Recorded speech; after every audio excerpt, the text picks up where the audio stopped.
Welcome to the Ballard Proud podcast. It seems everyone can agree that Ballard is a fantastic school district, and when asked why, the answer always includes some reference to, well, it's people and relationships.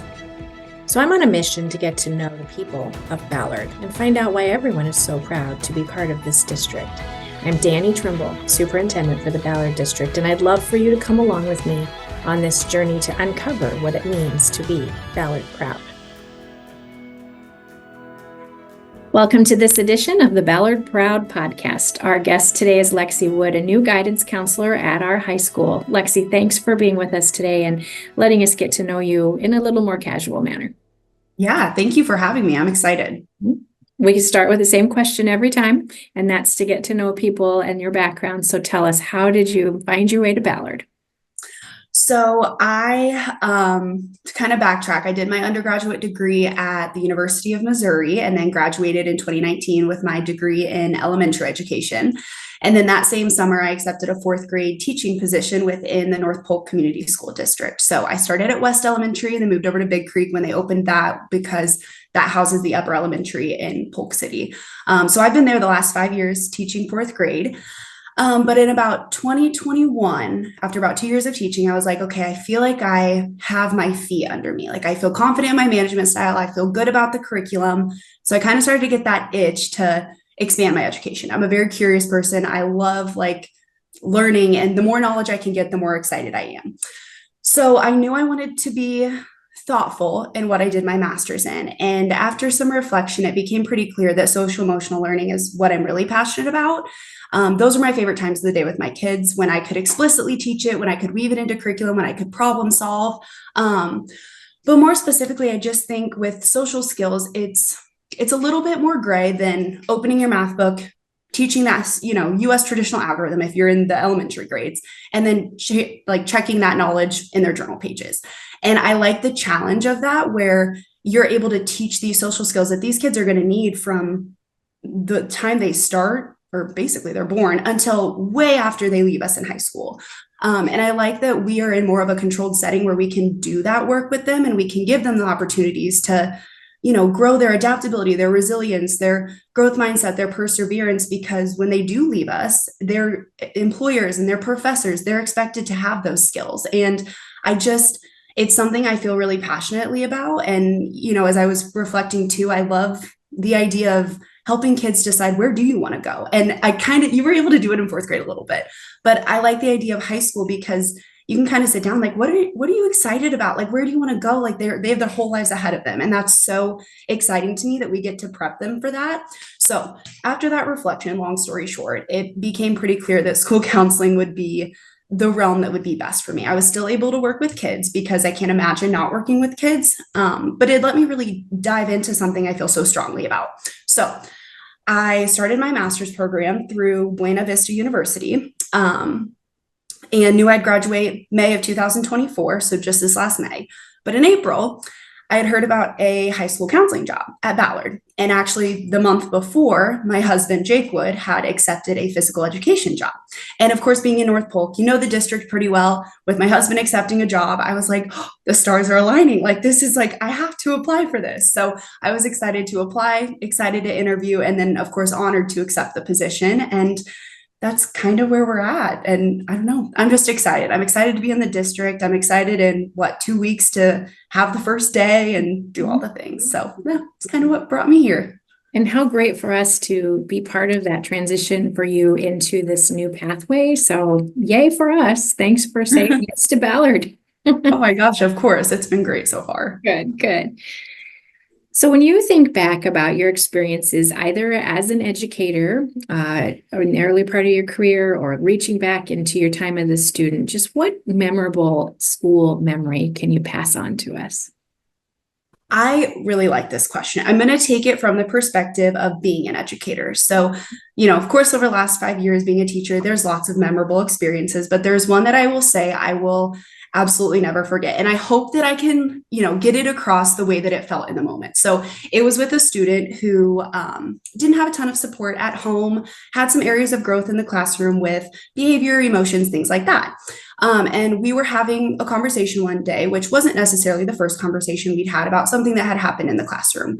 And I would say that this student and we established a really good relationship right off the start.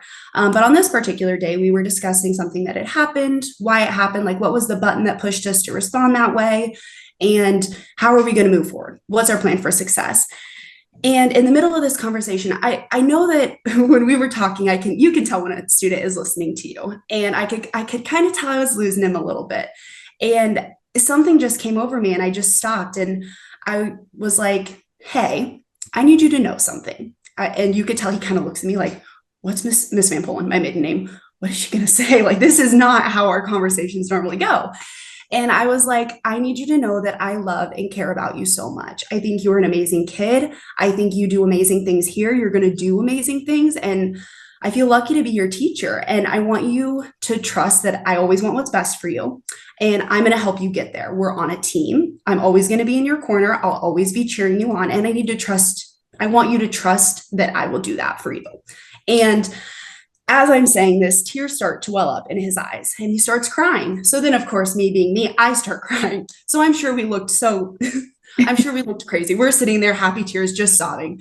And of course, then I asked, can I give you a hug? And whatever, we hugged it out. But it's so hard for me to put into words how it felt in that moment. I would say if I could describe it, it was that moment of deeper connection. And it felt like we really saw each other there.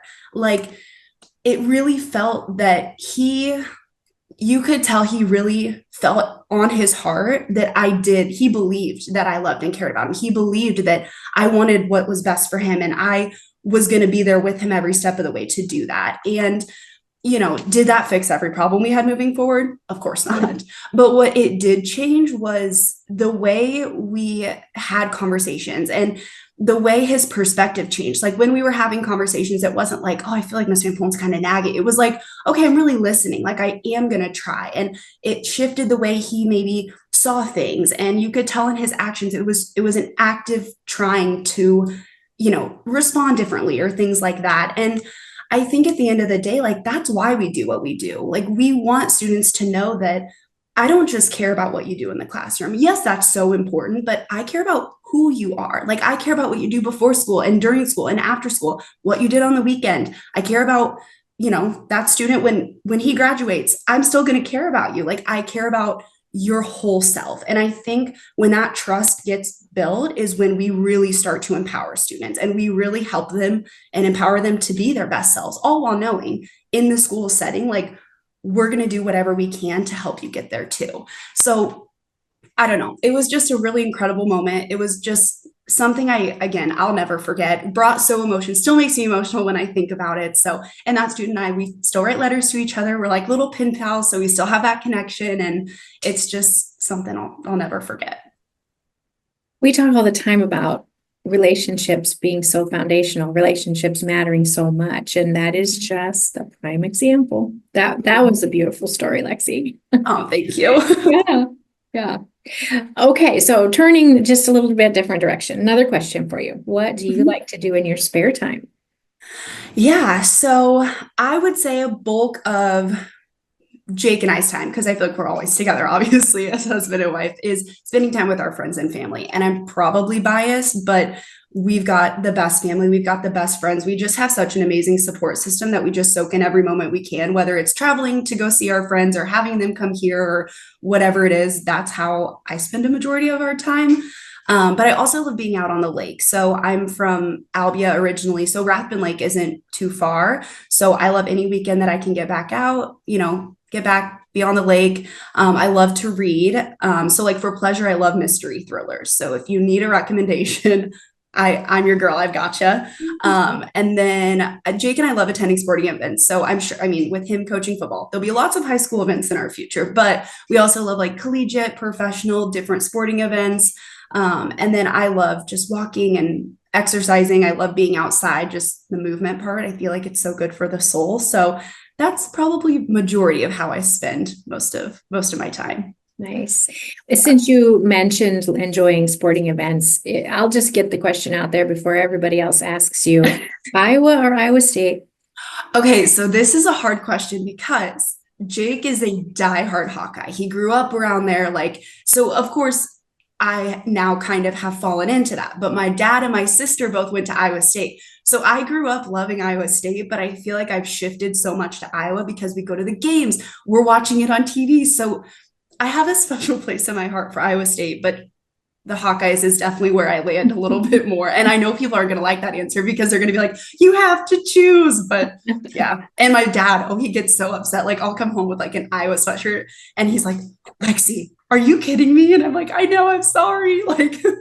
So I'd say more Hawkeyes now, but okay. I will always love Iowa State. Okay. And I feel confident that you are properly prepared to answer that question because you will get it over and over. Yes. Yeah.